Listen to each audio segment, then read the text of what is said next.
pissed me off. Yeah, it really pissed me off. And Clear, 57% called the season a step down, while nearly 40% defended its direction or saw change as part of the show's evolution.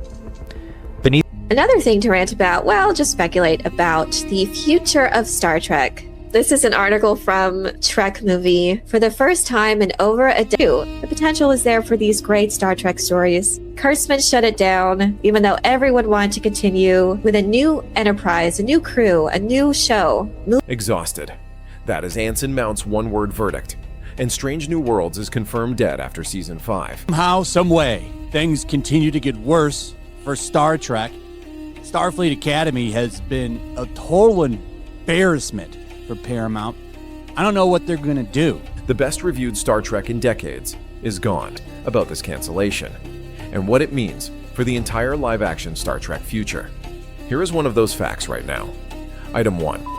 Hell, man. This is it, ladies and gentlemen. This right here is the absolute state of Star. Paramount Plus dropped the official cancellation announcement Thursday, late April 2026.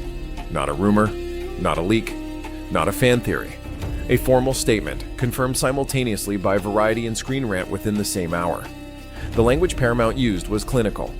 Content slate consolidation. That is the corporate phrase they chose to explain the death of the highest-rated Star Trek series in years. Season 5 is locked at just 6 episodes, down from the standard 10. A brutal, savage reduction for a show that earned it all. And the numbers make this worse. Strange New Worlds held a 94% critical approval rating on Rotten Tomatoes through its run. Paramount Plus is sitting on billions in losses across its parent company's balance sheet. So instead of protecting their strongest asset, they consolidated it out of existence. Fans called it immediately. Not a restructuring, not a pivot. A corporate execution of a show real audiences actually loved. The kind of decision made in a boardroom by people who never watched a single episode. And here is what makes this personal. Because Anson Mount did not stay quiet. Here is exactly what he said. Anson Mount did not wait. The same Thursday, Paramount dropped the cancellation. Absolutely unstoppable. Here's the situation as it stands today. Star Trek currently has 0 active productions. No shows in pre-production. Mount was already on Instagram, and what he posted stopped fans cold. The caption read, "Grateful. This adventure is far from over." Sounds hopeful, right? Except every fan who read it felt the bittersweet fury underneath every single word. That is not a victory statement. That is a man choosing his words carefully, because the alternative is saying exactly what he actually thinks about the people who just ended his show. Mount reposted Paramount's official announcement. Then he added his own words directly beneath it. That combination, the corporate announcement sitting next to his personal response, told the entire story without him having to say anything explicit. The post went viral within hours. Fans flooded the comments with outrage, thousands of them, all saying the same thing. Paramount just killed the best Star Trek in decades. Insiders noted that Mount's response was measured, deliberately measured. The kind of measured that takes serious restraint when you have poured 4 seasons of your life into a character, into a crew, into a universe that audiences actually showed up for. That one Instagram post confirmed what every fan already feared. He is devastated, and he is not done talking about it, because what came next was even more raw. Here is Anson Mount, in his own words, directly addressing what this cancellation means to him. And what he said publicly on Instagram was just the beginning, because what Mount posted next stripped away every layer of diplomatic restraint. On his Instagram, Anson Mount, who played Captain Christopher Pike, fittingly gave a final farewell to Star Trek, Strange New Worlds. Sharing a photo of Captain Pike's empty ready room, Mount announced that at a One word. That was the entire caption on his behind-the-scenes video. One word. Exhausted. Not angry, not heartbroken. Exhausted. And on camera, he looks exactly like that word. Visibly drained. Wrung out after wrapping Season 4 production while already knowing what Paramount was preparing to announce. Cinema Blend confirmed this video as Mount's most emotional public post connected to the show. Not a polished press statement. Not a carefully lit interview. A raw, unfiltered moment from a man who gave everything to this role. Sources say the exhaustion visible in that video reflects something deeper than physical fatigue. It reflects rage at a decision he had no power to stop. The kind of exhaustion that comes from fighting for something you love inside a system that was already counting the budget lines instead of the audience numbers. Fans called it the most honest moment from any Star Trek actor. Ever. Not just Strange New Worlds. Any Trek. In the entire history of the franchise. And that is the thing about Mount. He does not perform grief for the cameras. When he says exhausted, he means it in every direction. Physically, emotionally, professionally, and fans felt every single layer of that one-word caption like a gut punch. But here is what that exhaustion is actually pointing at. Because Mount did not become exhausted making a failing show. He became exhausted making a show that Paramount killed for one reason, and one reason only. Here is Anson Mount, and then we are going to talk about exactly what that reason is. That clip tells you everything about the human cost. Now let's talk about the financial reality that drove this decision.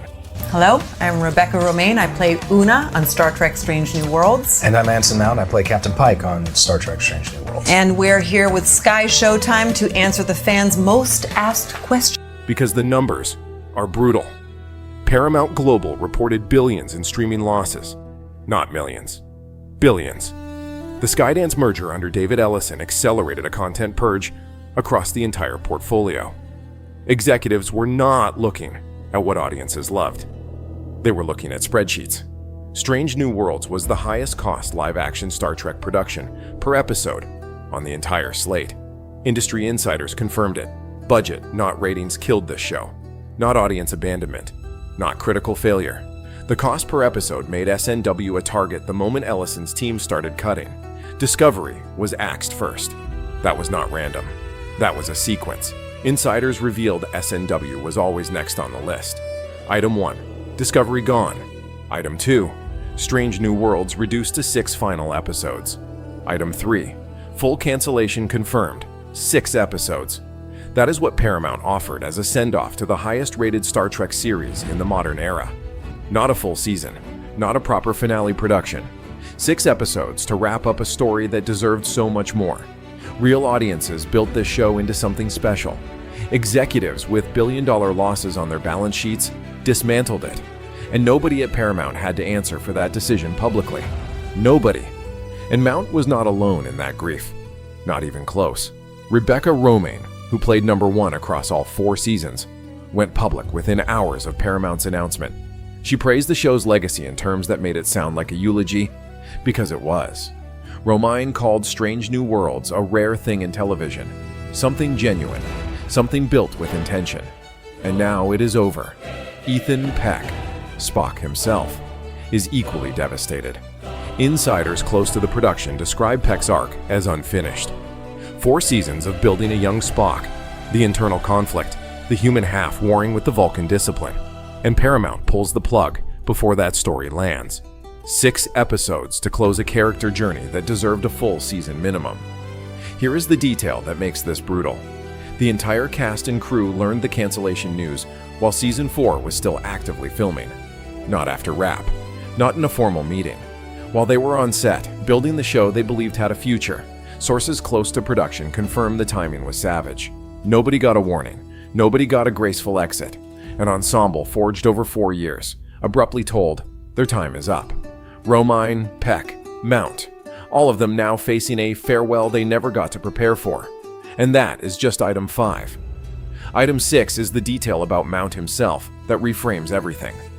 Anson Mount did not stumble into the role of Christopher Pike. He fought for it. Mount first appeared as Pike in Discovery Season 2, January 2019. That performance detonated across the fan base.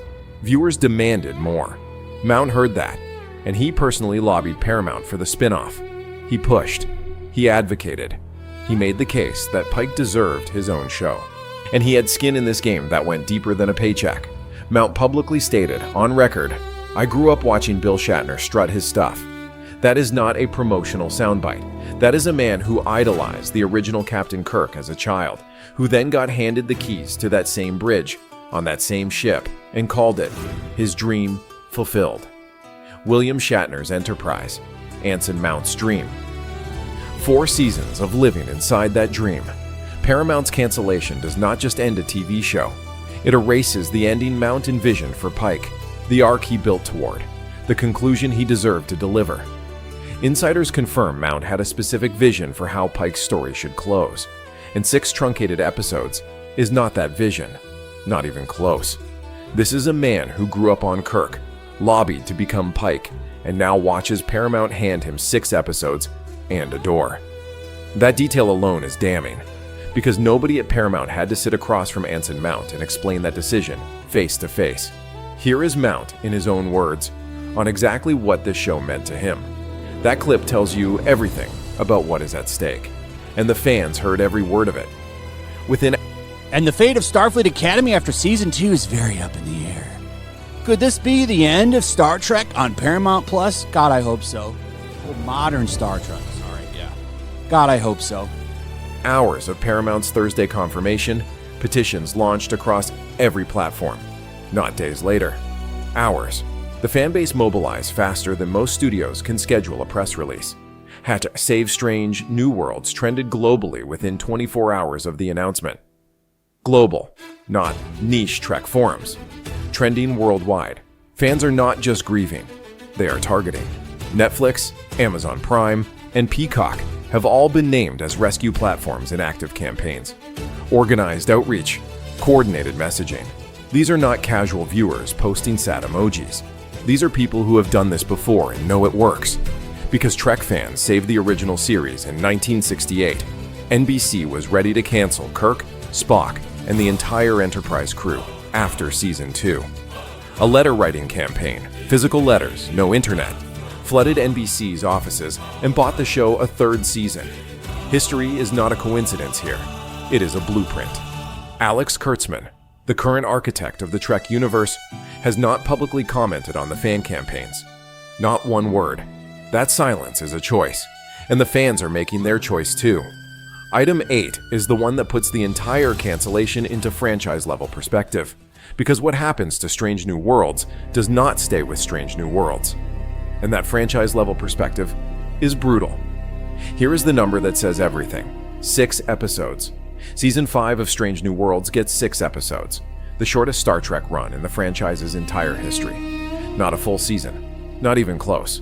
Strange New Worlds was the flagship live-action Trek on Paramount Plus, the one critics praised, the one fans actually watched, and Paramount is ending it with 6 episodes while greenlighting the Section 31 film, a project nobody asked for, and fast-tracking Starfleet Academy into development.